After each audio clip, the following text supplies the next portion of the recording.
Welcome back to Insights from the Couch. Today we're diving into raising and surviving tweens and teens. So if you're a parent and you've got kids in that age, God knows what it really is now, even maybe 10 or 11 to 18, this episode's for you. We're going to explore how to discern when you should intervene, what the best parenting strategies are for keeping your sanity, because this is a difficult stage of parenting, especially in today's world.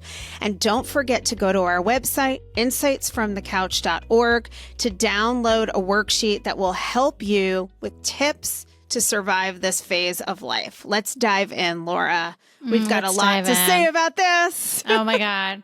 I guess I first want to say, not all tweens and teens are the same. So I think that this exists on a continuum with some really, really tough problems that parents face in this phase. I mean, you can run headlong into addiction in this age. Yeah. You can have eating disorders you're dealing with. You can have bullying. You can have really complex learning issues. You can have mental health concerns that are burgeoning that you don't really understand what you're seeing. So, and then some kids are really, God, I hate to use the word normal, typical. And parents are like, I don't know, this was not that hard. And even in families, if you have enough kids, you're going to get a little bit of everything. So I just want to be compassionate to people who really are pushed to their wits' end at this phase. Yeah. And maybe also we could begin by two things come to mind to me. First of all, developmentally, what this phase is with the brain even. Many people have heard, I'm sure, that the brain is not fully developed, but it's really true. And this is supposed to be a stage where kids try things, make mistakes, and learn. And that's really consistent with the development of the brain. Kids don't have a fully formed prefrontal cortex during this time. In fact, it's not fully formed until the early to mid-20s. So kids still need parental guidance, but they also need some space to make mistakes and learn on their own. And that is really the best thing parents can do during this phase, is to focus on guidance rather than control. The second thing I want to highlight before we dive in completely is that this is a very different time from when we as Gen X women were growing up. Back then, it used to be that kids went through almost, the teenage rebellion, the teenage equivalent of a midlife crisis, when developmentally kids were separating from parents.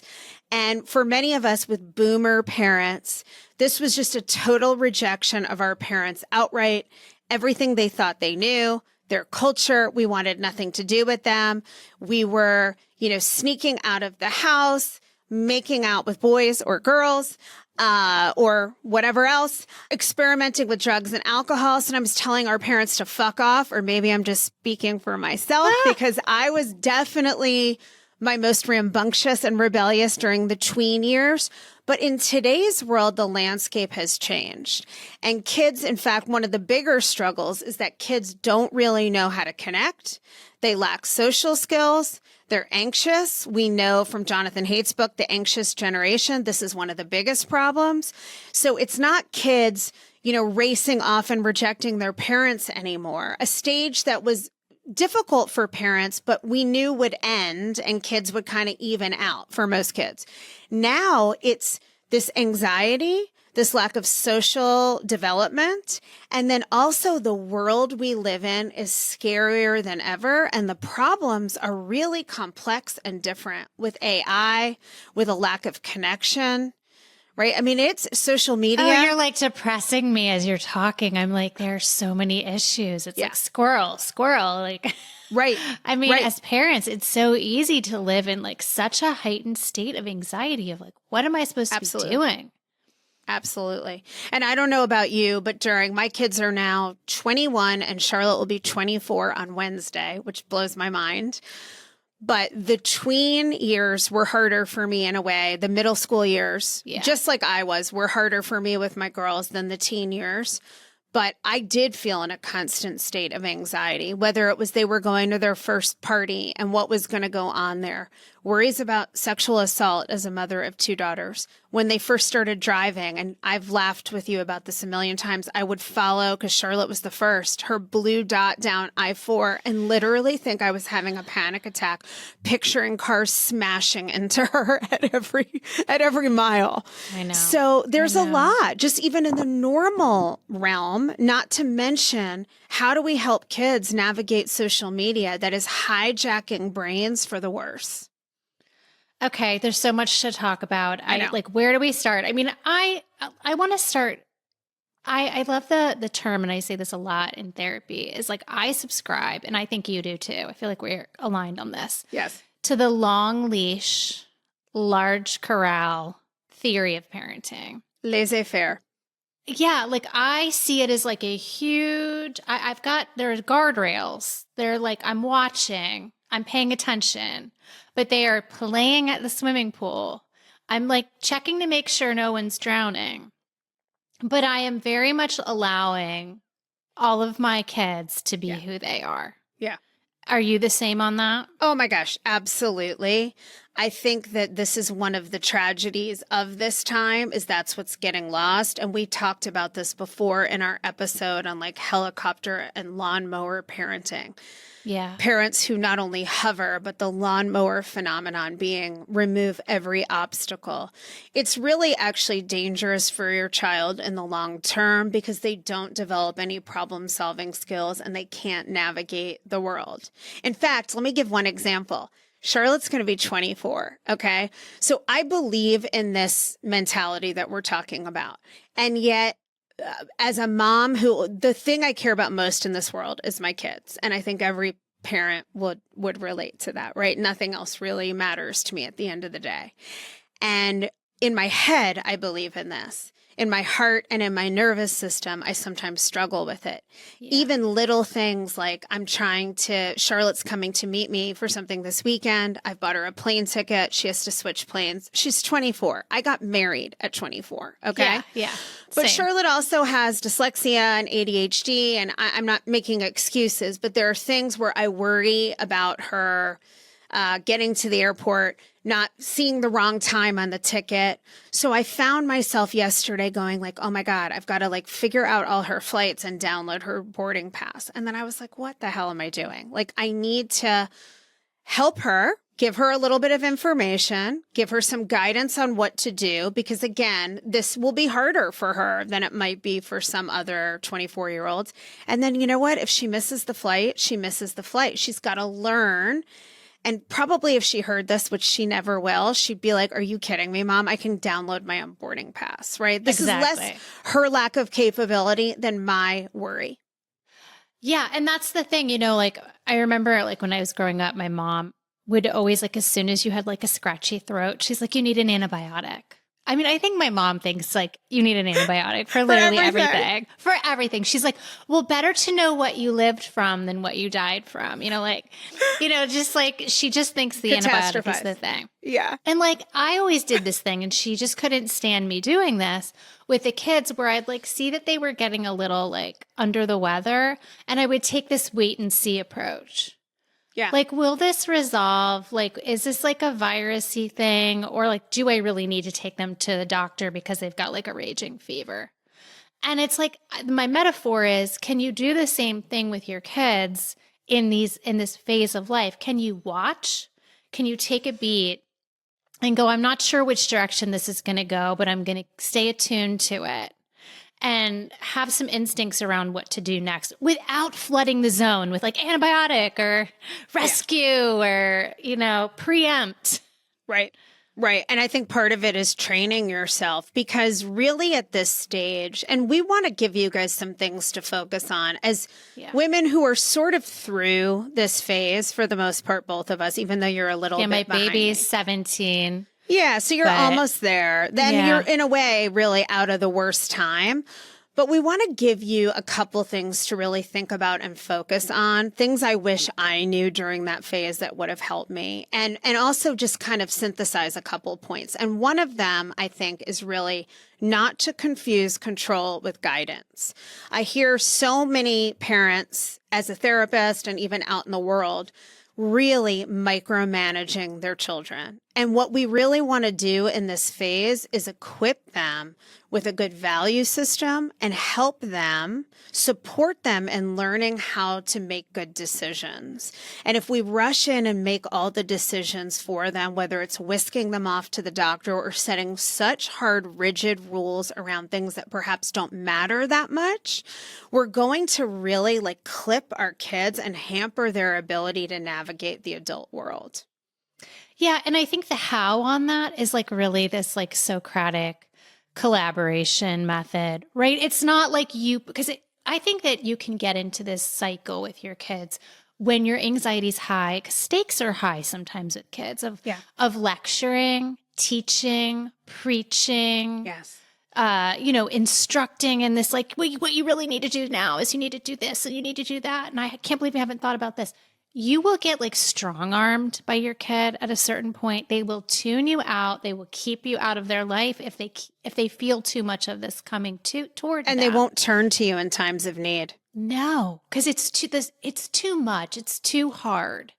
They know that your anxiety is going to get triggered, and then they're just going to be dealing with that. Or they know they're going to get lectured. Yeah. So instead of because I said so, or this is what you need to do, I'm telling you I know more than you. Let's talk about why this matters, right? Let's talk about, teach them why something is important. Yes. And like anything, I love your point about the Socratic method. It's a great way. That's where you ask questions, and then you ask questions about the questions for those people who may not be familiar with that term. And you really help somebody get to their own truth. It's so much more powerful than dictating something. The brain just doesn't engage the same way. How amazing if you could empower your children to come to some kind of fundamental truth on their own while you're providing those guardrails.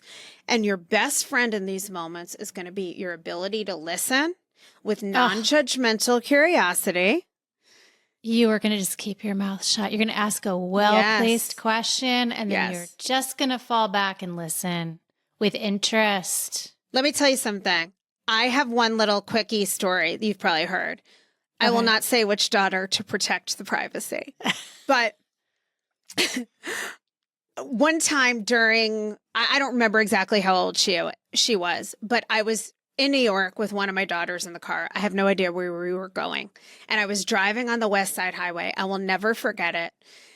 And this daughter was at an age where I think I wasn't prepared to have this kind of conversation, but I was navigating a conversation about this daughter becoming sexually active with a long-term boyfriend. I remember this. Yeah.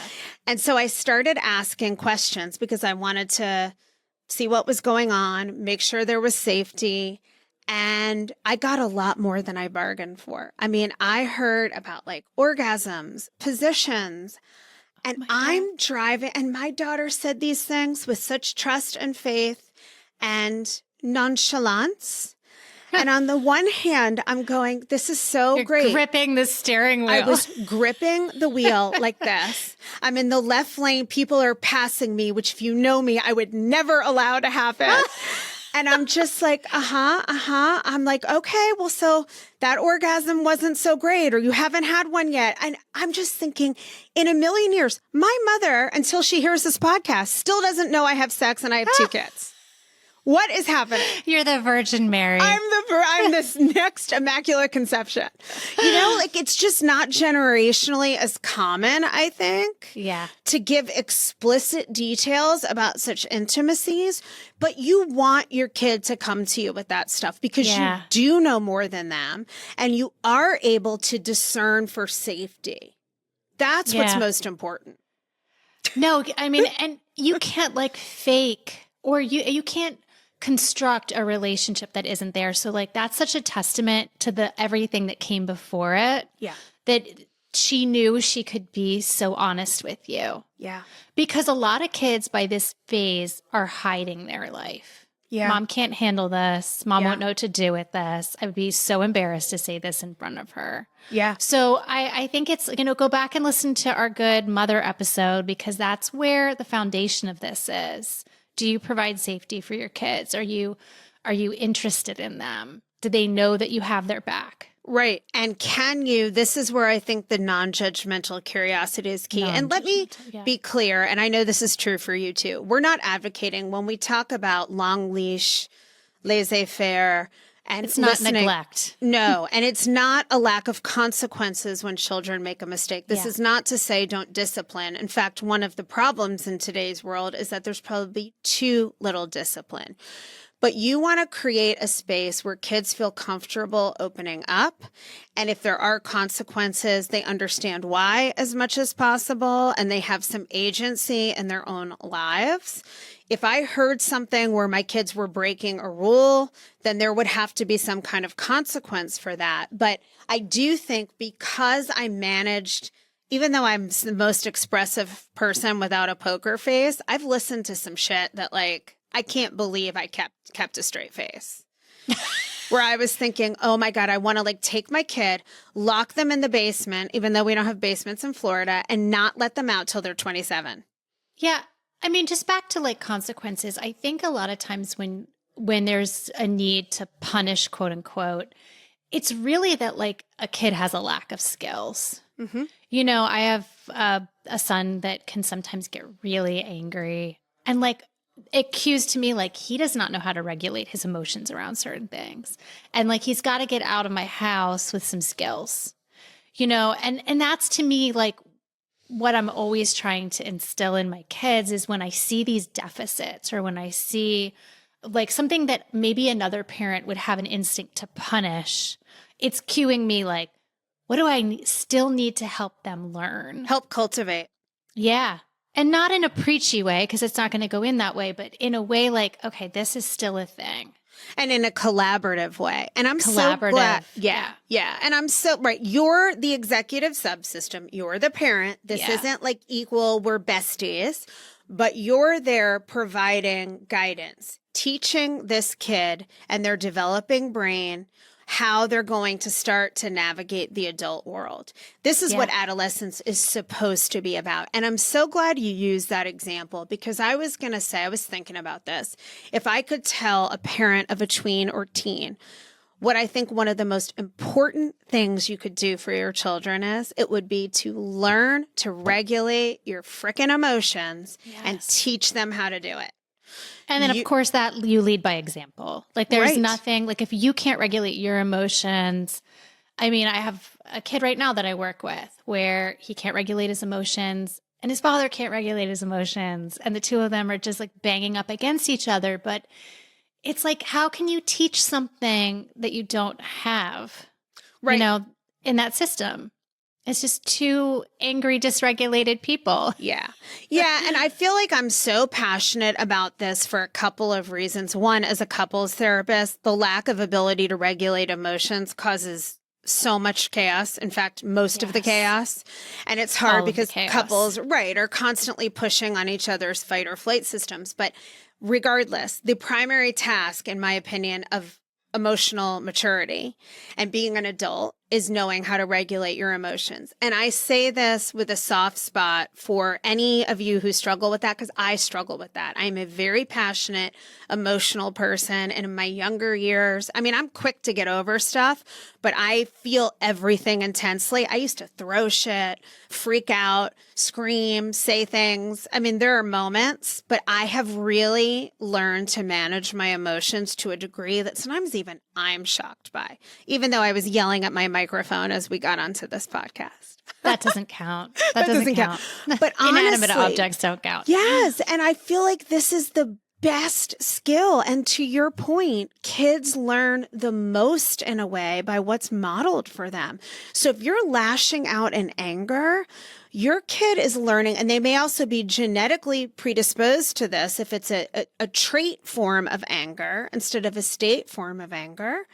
they're going to say, okay, I guess this is okay. And not only might they do that to others in their lives as an adult, but they may seek partners and friends who treat them badly and think it's okay because of how mom or dad acted.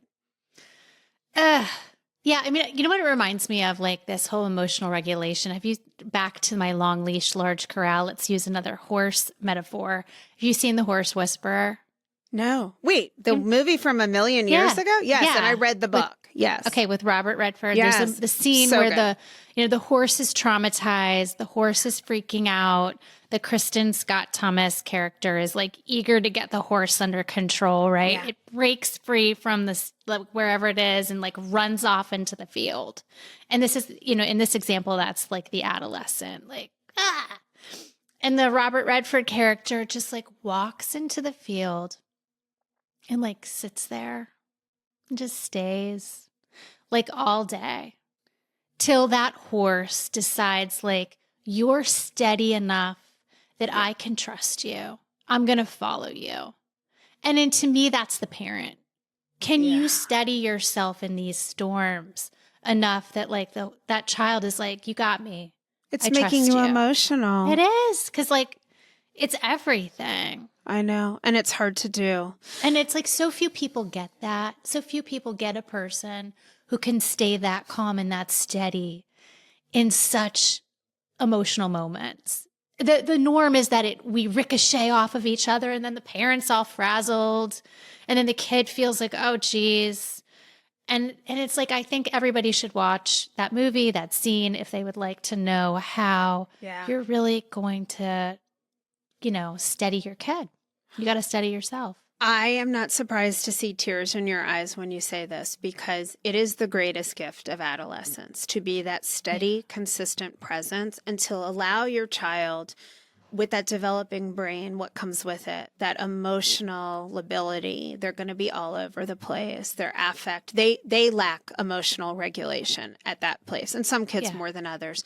But if you can be there and instead of being reactive and getting into a negative cycle where every argument escalates, if you can be the steady presence, you have your lines you're not going to compromise on.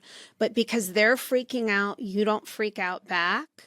You're both modeling and creating that safety and that trust. And you're setting, not setting an example, you are creating the heart of secure attachment that children will then look for in their adult relationships. Yes. It's everything. It's everything. It's everything. You want to be an effective parent right there. Yes. And if you are having trouble regulating your emotions, go to therapy. Like, it's worth it. Because some parents and kids are not great fits. We've talked about this before, but like there will be some kids that just push on vulnerable parts of you, undeveloped parts of you, old parts of you. And it's just like you're pulled into activation so much quicker than you'd want to be. And that's where, and I have clients that have come to therapy for that reason. And they're amazing for getting ahead of that. I've struggled with one child more than the other in terms of my own regulation.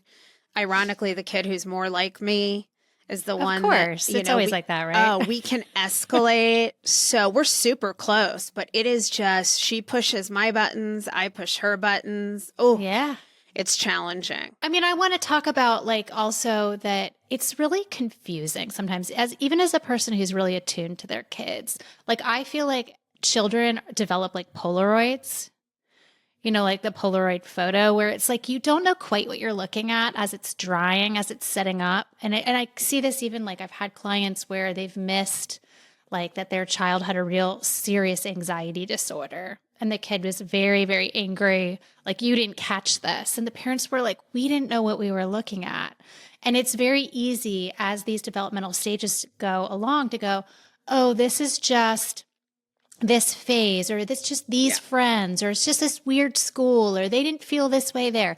And then after you see 25 years of the chain laid out, you're finally able to go, oh, this is what it is. And so I think we have to have compassion for ourselves watching these Polaroids develop and like going, okay, I only had the information I had at the time, and I had to make the best decision at the time. And that we know more as more time goes on about what the core issues are with our kids. Strengths, weaknesses, everything. Yeah, that's so true. And I think the Polaroid metaphor is perfect. It's beautiful. It really brings it to life. But you know what I'm also thinking as you say this is that one of the dangers, we're therapists, so we're more aware of some of what the issues might be. It doesn't make it any easier to parent. I'm not saying we have a leg up. It's just more information about some of the things that some people might. So let's say our kid's struggling with anxiety. We might be more prone to spot that and know what it is diagnostically and seek help for it, even potentially. Right. But one of the dangers is that you're in a vacuum with your own kids and you don't really know, especially if you have one child or the other's younger, you don't really have a lot to compare against in terms of what's normal. I don't mean from an okay about personality, but I mean about, is your child struggling with something that they really need additional help and resources? And I would say, err on the side of caution. And even if it's something like where you go talk to a therapist for one session or do research or something, talk to somebody who is an expert in that field if you do suspect something, because getting a child help earlier can make such a huge difference in the trajectory of their life. Yeah. And I think there are certain situations that you have to really get active in. Yes. I mean, I'm thinking anything with addiction setting up. Yep. I'm thinking certain learning issues that really require parenting. Health, safety and health being first and foremost, right? Those are not the place to go. Sure. Back in the day, I'm thinking about it. My parents still don't know half the stuff that I went running around doing because I'd lie about where I was. There was no way to track anyone. And, I'm dancing on the bar at a club doing shots at 16. How did our parents live without Life 360? Well, because I refresh that. I'm always looking this one's driving. Okay. This one's still at school. That has given me so much peace of mind. Yeah. Well, I feel so sorry for our parents. Me too, especially since I was constantly I'm sleeping at so-and-so's house. And then I was in the city lying and saying I was 8 years older than I was. Engaging in really what I look back on, I felt very savvy and mature. But I wasn't doing anything that bad. I wasn't sleeping with anyone. I wasn't doing drugs. I was just wanting to be mischievous and exercise my budding personality. But I was putting myself into situations that as a parent now, I'm oh my God, I could have been. Would you have intervened on you? Yes. Oh my God. Yes. I would have. What would you have done with you as a parent? Oh, it's so hard because the approach of we're going to lock you down kind of thing, or talk about fit with parenting. If I had a stern parent who was my way, I would have just rebelled more. And I saw that in my first Catholic school experience, where when I went to a different Catholic school where they understood my spirit and they didn't try to crush it, but they did hold guardrails, I really thrived in that. So I think my parents did a really pretty good job because they did confront things, what they knew about, but they never quashed my spirit. However, I think that, I can't really fault them. They just didn't know what they didn't know. And I was hard to stop. You'd say one consequence and then I'd find a way around it. And it wasn't really I'm going to just break the rules. It was just, I just wanted to try things. My mom went away and she said, the one thing, you cannot be here while I'm gone. Stay with your dad. I didn't like that. And she would lock the house up like Fort Knox. There was no way in. I mean, it was bolt. She wouldn't give me the key, and that pissed me off. So before she left, I went through this elaborate ruse with friends, and I pushed a screen out of the second floor window. God. And I left it unlocked. And after she left, we took a ladder, brought over to the house in someone else's truck, propped it up, My friend Jimmy crawled through the window, and then we had people over. It was supposed to just be 20 people, but of course, what happens to a teenage party? It blows And then up. the police were called, and it turned into a whole big thing. But if my mom had just... Did she find out and like... Oh, yeah.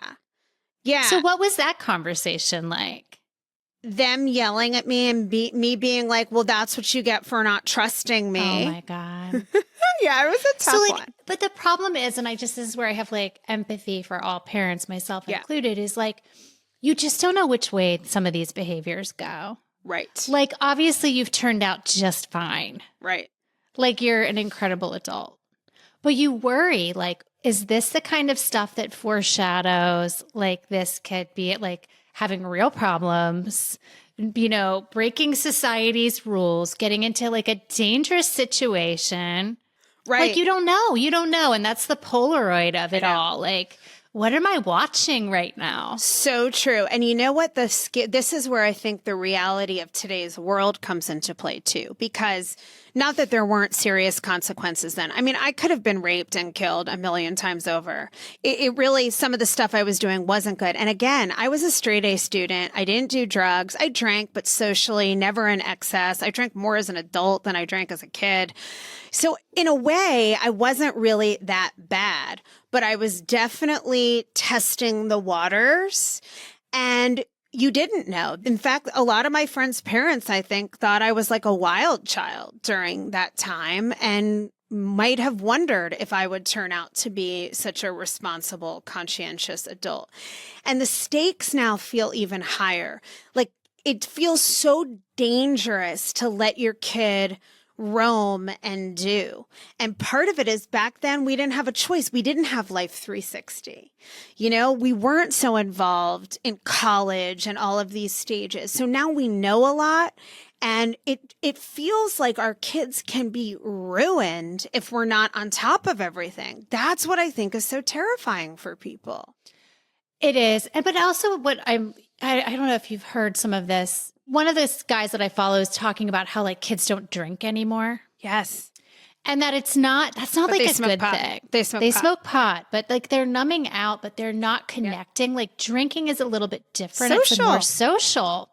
And so like in some ways you had like, it's almost a protective factor that you were so social and then you were like also like so capable in school. Yeah. And so in some ways you weren't as risky as you seemed. Right. Right. And some of the scarier things these days, it's like the withdrawing, the isolation, the lack of like feeling like you're viable on any front. What is that? I totally agree with you, Laura. And of course, because look at how great I turned out. No, I'm kidding. But like, what's that term I just learned for a kid who sits in the room all day and plays on the incel. No. But let's talk about that briefly. But no, there's another term.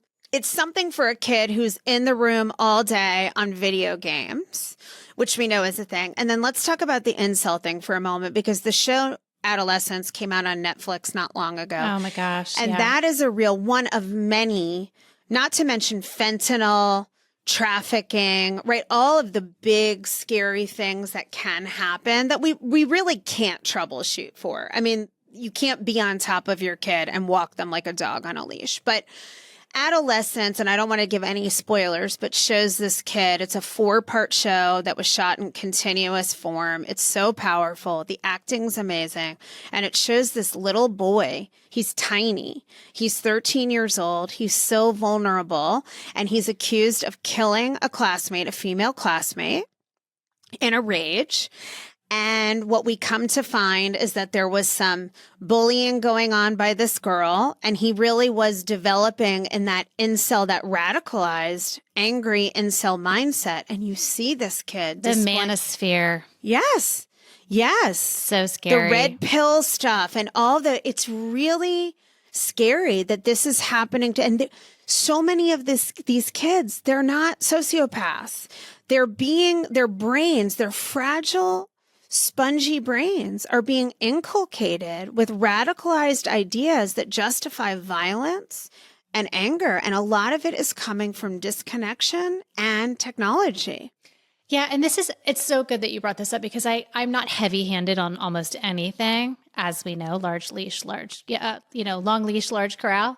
But I think the social media thing, I think we're just about ready to get this right by taking phones out of schools, not Yes. letting kids have social media till 16.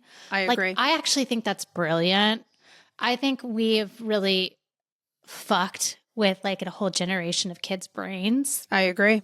And I do not know where that's headed, but I think this is like a public health emergency. And to make adolescents healthier, we have to get social media into its proper place. I completely agree. I think it's difficult to put the toothpaste back in the tube as a society, but we have to try. And I'm wholeheartedly for the no phones in schools. I mean, I think this should be enforced more strictly than anything because we know what it does to the forming brain, much less even our brains, right? Oh my God. Yeah. Hijacks your attention span. And that's just the beginning. That's the very tip of the iceberg.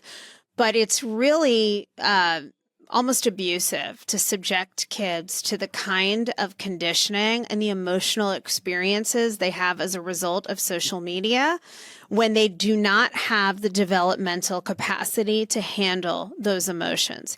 The rejection, the betrayal, the ostracization, the bullying. I mean, think about it. When we were young, you did not have droves of 10-year-olds, 9 and 10-year-olds dying by suicide. That is insane. And that is coming from social media because the influence is so pervasive and so deep.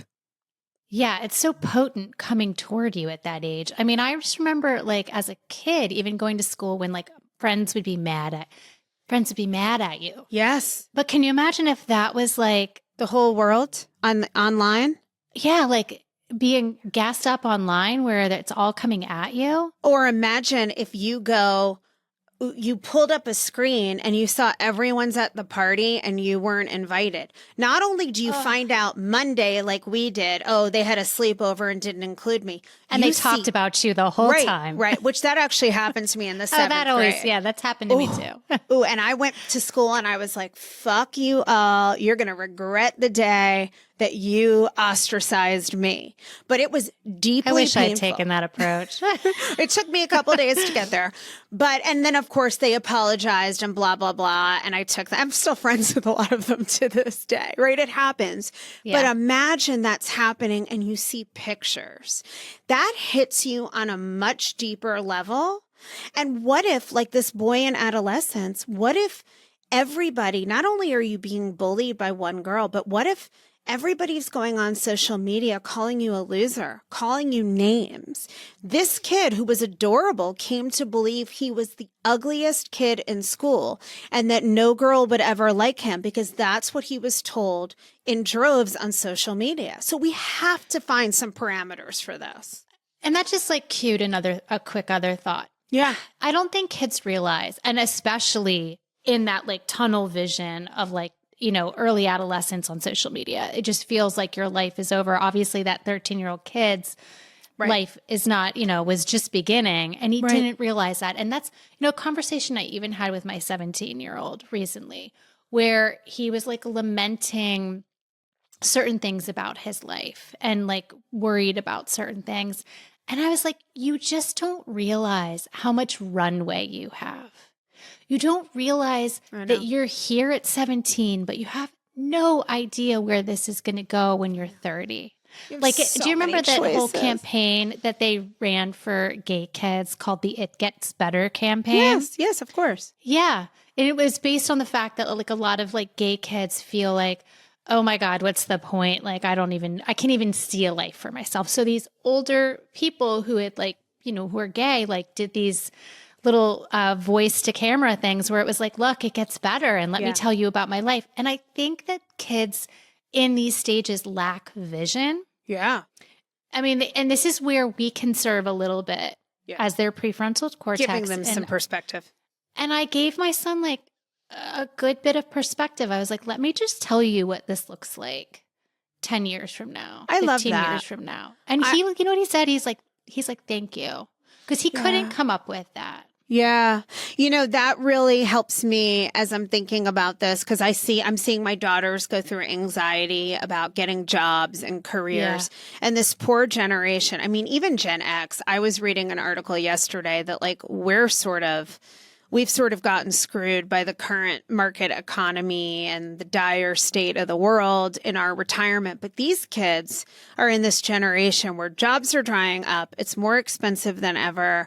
Unless you're the elite coming out of these Ivy League schools or you had a career path from birth, there's a lot of super savvy with your digital video, media Yeah, issues. Yeah. Some of these kids are gonna. Right. And, I didn't figure fine. out what I wanted to do until my mid-30s. And I tried lots of careers and lots of things. And, I try to tell my kids, but I'm going to circle back to this. Like, it's okay. It's okay not to know. You don't have to have your life figured out in 1 second.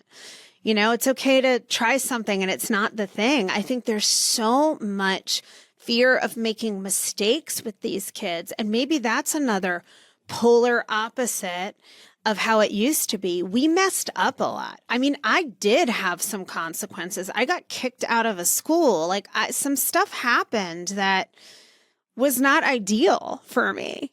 Yeah. And I mean, I learned. And even like the college situation, like kids getting into college, it's so competitive right now. It's awful. Like my 17-year-old again, like trying to get this SAT score that's like astronomical. And you're like, Laura, I got I don't know what you got on your SAT, but you're like, I got into every college I applied for back in the day. Right. I did. And so it's like the noose is tightening on these kids from I agree. every angle. And I took the SAT once, like hung over and didn't care. Of course you did. And I was like, it's good enough for wherever I want to go. Like the stress on these kids at a young age, it's not healthy. So, okay, let's summarize this with some takeaways. And also remember to go to insightsfromthecouch.org because we're going to have a little worksheet of some of these top line points that can help you if you're in this phase of life with your kids. But I think one of the major takeaways is that connection is your greatest influence. Build a good relationship with your kid. Listen, ask questions, engage, be present. Because if you have a strong connection, they're going to come to you and then you're going to be able to troubleshoot for the things that really matter, like when it has to do with health or safety. I totally agree. Stay collaborative. If you're teaching and preaching, you are just like on the wrong track. I mean, and even like if you've really messed this up, like try to reset by just spending some time doing something enjoyable with your kids. Like, yes, especially if younger kids, just see if you can like get on their level. I have a client who started playing Pokemon Go with their teenage son, and it's been like so bonding. That's awesome. And get out of that power struggle and get out of that teaching mode. Because it'll pay dividends, because they will come to you later. Agreed. And then use discernment. Pick your battles. Really Not everything needs an antibiotic. Right. And not everything needs rigid rules and control. Yeah. Right. It doesn't all have to go the way you want it to. But when it comes to safety, health, or your core values, if you're afraid that your kid is at risk, that's when you need to intervene. And sometimes we do need to say no. And you may not understand why. I might try to explain to you, but you might not understand or agree. And sometimes I'm the parent and I have to intercede for reasons you don't yet understand. But for other things, let kids have that big corral and that long leash and let them make some mistakes and help them to learn to develop their own judgment by asking questions and guiding them to the place where they can figure it out for themselves. Yeah, it's their life at the end of the day. You are a guide. You are a Sherpa. It is not your second shot at life, your kids. Right. It's not about you. It's not about you. And, that's a great point to end on, Laura, is that adolescence is as much for a child to separate from the parent as a parent to start to separate from the child. Your child is not a mini you. I actually hate that whole thing where there's this whole thing about parents living vicariously through their children that also didn't exist in previous generations the way it does today. Your children are independent people, and if your whole identity is wrapped up in your kid and their achievements, you need to seriously check yourself. Yeah, and just on that note too is like when you start that, like, because kids can get really aggravating and difficult towards the end, like in the 17, 18, 19-year-old phase, it can get annoying around here. I think I've mentioned it on the podcast before, but that is the natural pulling away of like, I've had enough of this dynamic. I'm ready to be my own person. I'm not quite there, but it's like that kid is being born into the world. It's like labor. Yep. But, at this phase, and really it's our job to be able to let them go when they're ready. Yep. You're the OB. Deliver the baby into the world. Yeah. Deliver your teenager. You're ushering them into the world. You're not going along for the ride. And you're staying steady like the horse whisperer. If they come back, you're there. Yep. And they can, and if you're there, they can move back and forth. You're the secure base. Exactly. They move in and out of it. Yeah. But you're not clinging. Right. And I'm going to Google that scene. But one final point again that we want to make is regulate your emotions. Learn to regulate your emotions. Your kids learn by what you model. Help them learn to regulate theirs. Their future relationships will thank you, because I see the consequence. I know you do too, but my God, in couples therapy, that's all I see. Lack of ability to regulate emotions and handle conflict. So help kids with that. There are real things we need to be doing as parents, and it's not get your kid into the apex college, because guess what? None of that shit really matters that much anymore. Your kid's going to be successful if they're going to be successful for other reasons, not because they have like an Ivy League or whatever. Meanwhile, those schools are all imploding. Okay. On that note, Another show. Yes.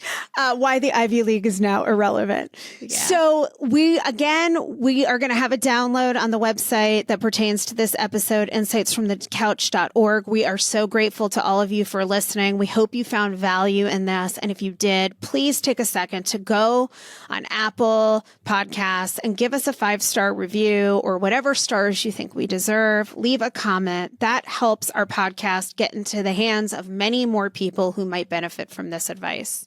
And final note, like, we could talk about this all day. And if there's a part that you want us to zoom in on this conversation, drop us a line. If you want us to say more, I know we could go deep on any one of these things in adolescence. Yeah, if you have questions, you can message us through our website or send us an email to info@insightsfromthecouch.org. Thank you so much for being here, and we'll be back next week with another great episode and more insights from our couch. Bye, guys.